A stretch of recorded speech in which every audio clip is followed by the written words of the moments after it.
পৃথিবীর সর্ববৃহত্তম mangrove forest হলো সুন্দরবন। আর এখানে সমস্ত গাছ কিন্তু লবণ জলে বেঁচে থাকা উদ্ভিদ।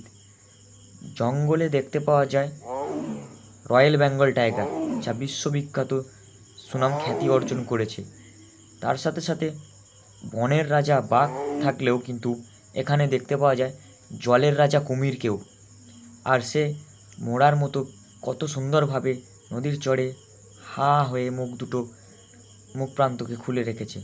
আস্তে আস্তে সে আবার দেখলাম তার চমৎকার হাত পা নাড়িয়ে সে জলের দিকে নামল। আর এখানকার এক শ্রেণীর মানুষের জীবনযাত্রা নির্ভর করে কিন্তু জঙ্গলের উপরে। সেখান থেকে আমরা তার জীবনযাত্রা, যে মাছ কাঁকড়া চিংড়ি সংগ্রহ করে তাদের সংসার চালায়।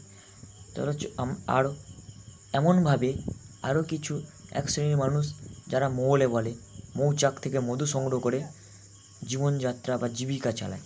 আর এই মধু খেতে যতটাই ভালো, এই মধু সংগ্রহ কিন্তু ততটাই কঠিন, কারণ জঙ্গলের ল্যান্ডে পুরো শ্বাসমূল ভর্তি হয়ে আছে।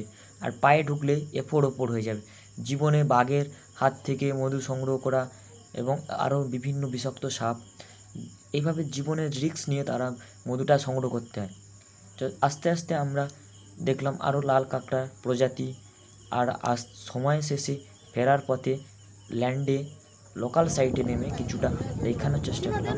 অবশেষে ফেরার পালা, প্রাকৃতিক দৃশ্য দেখতে দেখতে ফিরছি।